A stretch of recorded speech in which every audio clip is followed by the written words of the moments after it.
Today we're going to be rebuilding or cleaning the carburetors on this Yamaha GP760. This is a 1998 model. This has the 760 two-cylinder Yamaha engine on it, twin carb. First thing you'll do is remove the 4 bolts that are on this air box that covers the carburetors. It just lifts right off of there. This model has the oil lines that hook up right here on the edge of the flare to this carburetor assembly, and these oil lines go right down to your oil pump. One of the things you want to be real careful of is to make sure that these oil lines don't crack, because certainly that's engine destruction once you start running it again. The one thing I like about this model is the oil actually comes out right here at the top of the carburetor throat, so with the air box off, you can actually see the oil dribbling down the carburetor, so that way you know your oil pump's working properly. To get this apart without messing up these oil lines, you can simply take out these 8 bolts right here, and then just fold this piece back out of the way, and then lift the carburetors up and out. There's 4 bolts at the base of the carburetor that you have to take off to be able to remove the carburetors. First thing we'll start off with is we'll take off these covers that are on the back of both carburetors.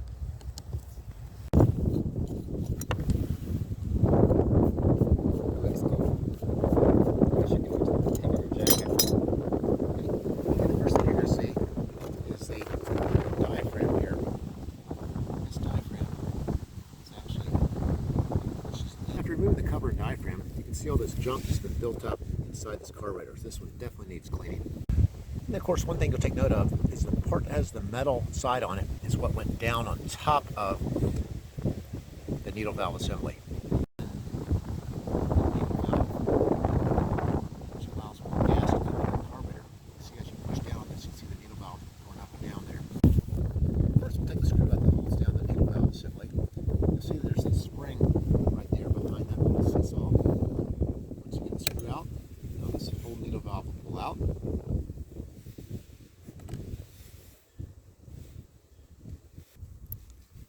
And we have the needle valve. You want to inspect the tip of the needle valve to see if there's any pitting or anything on it.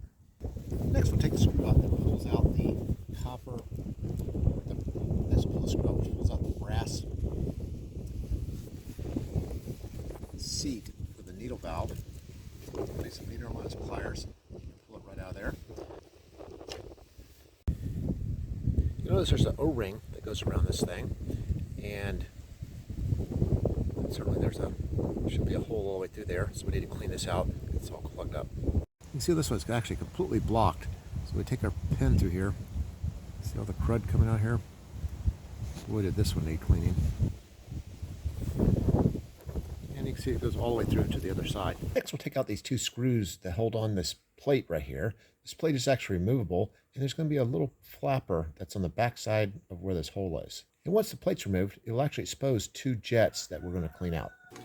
Hey, we'll be back in a little over 60 seconds, and we're going to pause real quick to see if you need any eternal repair. You might say, eternal repair? What's that? Well, hey, consider your whole life. And all your life, have you ever told a lie before? I have, and I'm sure you have too. We all have. Also consider, have you ever stolen something, even no matter how small it was? I'm sure you have, and I have too. The whole point of where I'm going with this is those 2 rules, lying and stealing, those are 2 of the 10 commandments in the Bible, which define what sin is. So if you've broken even one of those rules, no matter how small it was, that means you've sinned, and we all have. The punishment for sin is going to hell, or eternal separation from God. The good news is Jesus Christ came to this earth. He didn't lie, he didn't steal, he didn't do all these crazy stuff that you and I've done. He was totally without sin. He was sacrificed on the cross for my personal sin and yours. He went to the grave. 3 days later, he defeated death, and now he sits beside the Father in heaven. The whole point of why he had to take that punishment on the cross was he was taking the punishment for your sin and for my sin. But it can only be accounted to you if through faith you believe in who he was, what he did, you submit to him as your Lord, and you repent. And when you do that, you can have eternal habitation with Jesus and the rest of the saints for eternity in heaven. You might be saying to yourself, hey, I'm a good person. Surely God wouldn't send me to hell for all the nice things I've done for people. But the truth of the matter is the Bible says, by grace you've been saved through faith, and that not of yourselves. It's a gift of God, not of works, lest any man or woman should boast. There is no amount of good work you can do to earn your righteousness before God. Only faith and trust in what Jesus has done for you on the cross. Hey, let's get back to our video, and I'll have a little more information on the eternal portion of this at the end of the video. I'm going to use a combination of carburetor cleaner and just a bowl of gasoline to clean this thing up. Use the gas more to clean up just the larger surfaces, but we're going to use the carb cleaner to get down inside all the little tubes. I have like a little small cleanup brush, and I can actually stick it in the gasoline Kind of just clean stuff up like that. It's always important to wear your safety glasses, particularly when using the spray carb cleaner, because it will have a tendency to spray back in your face. I like using the one that has a straw on it, and I take a little bit of electrical tape and I wrap around the tip of it, and I like the electrical tape to be able to slide on that red tube like that. Stick the hose down inside the jet, but then I'll use the electrical tape to slide down as a seal down inside there, and push the electrical tape down on top of it. Then we'll give it a little blast. We have two jets that are underneath that cover, and we're going to use our carburetor cleaner with the tube on it to actually stick down in the holes on the jets, and we'll blow through there, clearing out the passageways if anything's blocked. There's actually two fuel pumps, a fuel pump on each carburetor. Next, we'll take the 4 screws out of the cover plate for the fuel pump.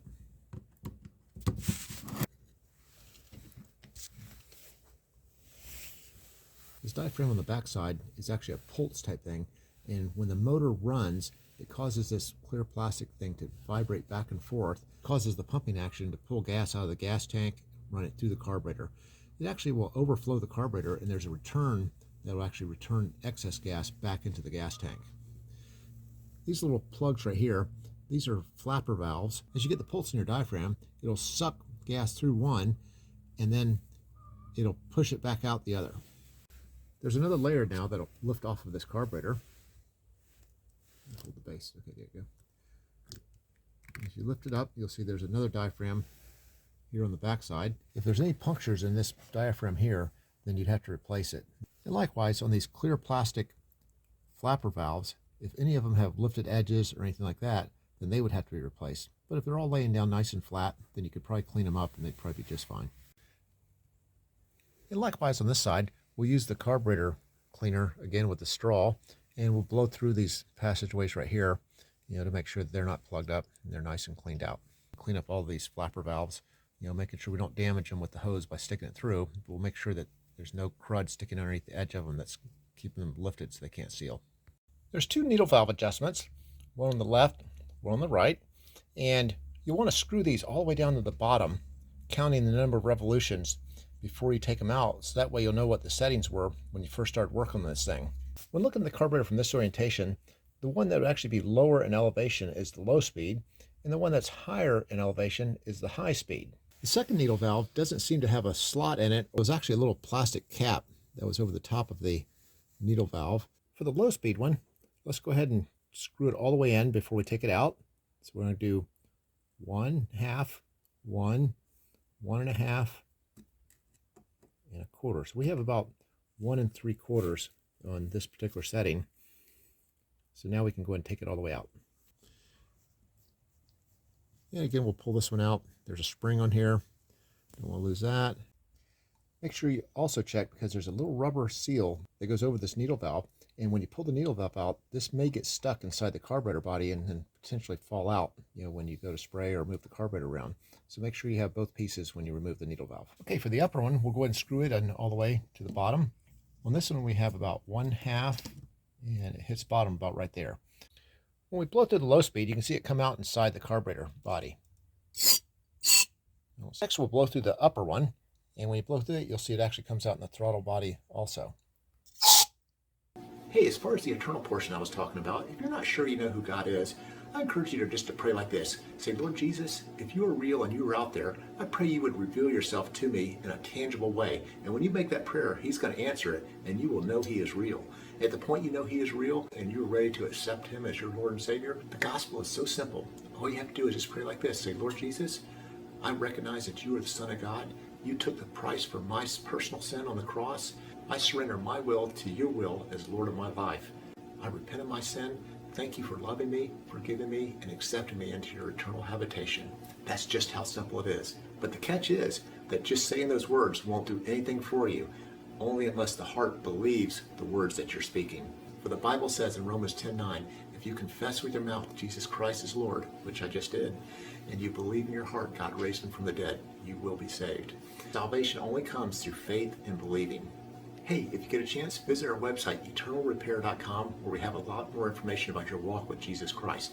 That's eternalrepair.com. Thanks for watching.